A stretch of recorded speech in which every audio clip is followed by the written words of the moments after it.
The question is that the motion be agreed to. Thank you, Mr. Speaker. I call the honourable member Christopher Hipkins. Thank you, Mr. Speaker. That's what my mother calls me normally when I'm being badly behaved. Mr. Speaker, I want to first of all, I suppose I should sympathise with the Minister's croaky voice. I'm not sure that I'll get through 10 minutes today either. There seems to be something in the water at Parliament today. Mr. Speaker, I do want to, however, pick up some of the comments that the Minister made in her speech, because it seems that whenever the Minister speaks in the House about education, there needs to be some translation. Because when she talks about an independent voice for teachers and a teacher's body that is governed and owned by the teaching profession, it's very difficult to reconcile that with the idea that the Minister will handpick all of the members of it. How is the profession supposed to feel an ownership of the body if they don't actually have any say in who's governing that body? The membership of the council is going to be exclusively determined by the Minister. That is completely at odds with the idea that this will be a body that is owned by the teaching profession. Now, the Labour Party does support an independent teaching body, whether it's called the Education Council of New Zealand or something else, doesn't really matter. The principle of an independent body is something that we're strongly in support of. However, having that body exclusively appointed by the Minister simply isn't going to lead to that. This body, to do the job that it's being tasked with, must have the confidence and the support of the profession, because without that, it's simply not going to be able to do the job. And it's not going to get that support if the teaching profession feel that the new Educans body is something that is being done to them rather than being done with them. When Hekia Parata talked about this being the result of a 3-year conversation, most people in the education sector would say there's a big difference between being talked at and spoken with. And the problem is, the current government's approach is very much to talk at people who are working in education rather than have a genuine conversation with them. I think there should be an independent, robust Education Council or Teaching Council that does have quite an expansive role in raising the quality of education in New Zealand, raising the status of the teaching profession in New Zealand. Sadly, that is not what this bill is delivering.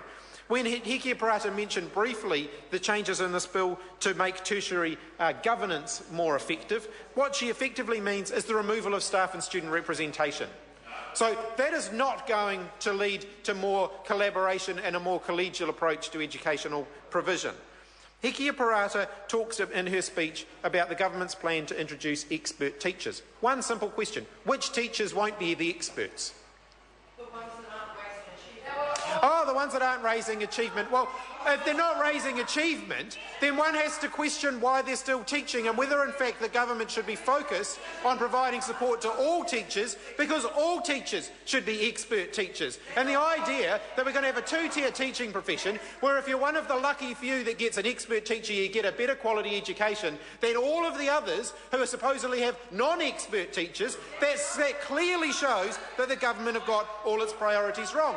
When they talk about expert principals, what the government basically says is we'll take a principal who's doing a good job of running their school and we'll reward them for that by taking them out of their school for a couple of days a week, and we'll pretend that being out of their school for a couple of days a week they can still continue to do the good job they were doing when they were there full time. Most principals will say that actually that being a good principal is more than a full-time job. Running one school is more than a full-time job. So how on earth Hekia Parata and the government seem to think that a good principal is somehow going to be able to run a whole lot of schools whilst still running their school at the same time is beyond anybody. And it's no wonder that the teaching profession and the principals are walking away from this. They are clearly walking away from this, and we've seen that in the last few days. They were willing to give the government the benefit of the doubt, and in record quick time, Hekia Parata has already managed to burn them off. The whole profession was willing to say, actually, let's work with the government and see if we can make this work, and already they're walking away saying, no, this isn't going to work. Educans and the future of the teaching profession should be driven by the profession. And what other professions does the government dictate? This is how you will run yourselves. This is what all of the criteria will be. There aren't very many. And I actually think I've read the Cabinet paper, I say to Hekia Parata, I've read the Cabinet paper, thin as it was very clear it was very clear that there was a very insubstantial evidence base there. Going on holiday somewhere doesn't create an evidence base for something. Seems to be that Hiki Parata thinks that just by going somewhere and speaking to a few people, that creates an evidence base. Actually, there's a lot more to an evidence base than that. And there was a very flimsy evidence base for the proposals that have been put forward by John Key and the National Government, and it is no wonder that that's already starting to come unstuck. We do need to focus on raising the quality of education in New Zealand, and that starts by recognising the critical role of the teaching profession in setting and maintaining the standards for the profession. That is something that this government aren't willing to do. This government think that they can impose those on the teaching profession, including by setting up an establishment body for the new Education Council of New Zealand that has a National Party office holder on it.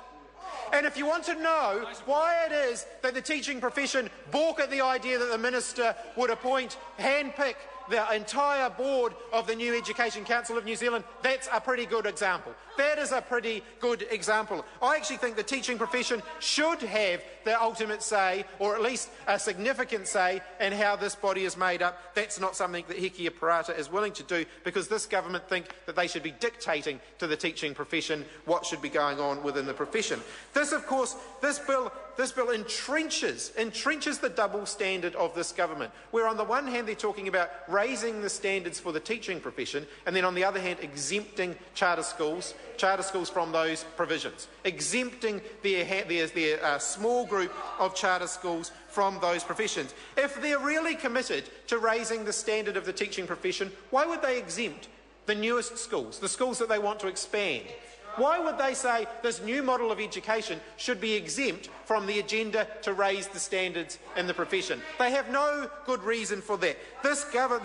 This bill simply entrenches the double standard, which says that schools that in the current public system should be dumped all over, as they have repeatedly been by this current government, and while the charter schools that they are handpicking and establishing should get a different set of standards. And of course, it's all spin, all this good news spin that we're getting from the government. Let's not forget, this is the government that thought that the answer to quality teaching was increasing class sizes.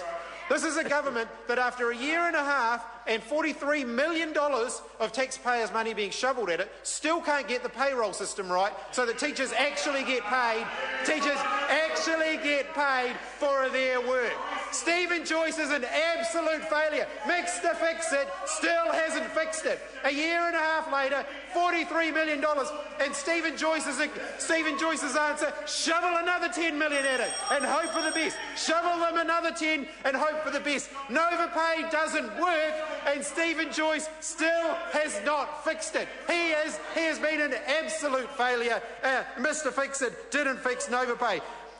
Bigger class sizes, Nova Pay, school closures in Christchurch, national standards which are neither national nor standard. The litany of educational failures of this government are not going to be undone by a little bit of spin work now, where they claim that they actually value the teaching profession. They value them so much they're not willing to entrust them with any decision making over the future of the teaching profession. This is a government that is not willing to practice what it preaches. It's a government that wants to control everything. Hiki Parata wants to control the new Education Council, and yet we know that the courts don't have any faith in her decision making, because twice she's been challenged in the courts and twice she's lost.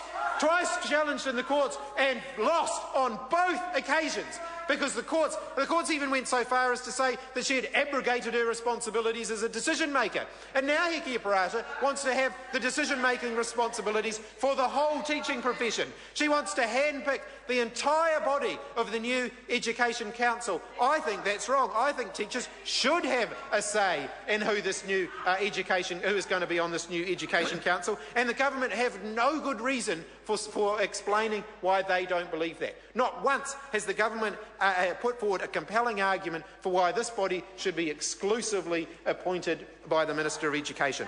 Mr. Speaker, we should be focused on raising the status of the teaching profession in New Zealand. That means meaningful recognition for the teaching profession. It means meaningful ongoing dialogue and discussion with people working in the teaching profession. It means a two-way conversation, not a minister who is preaching to them, telling them what's best for them, and never listening. Mr. Speaker. I call the Honourable Minister Stephen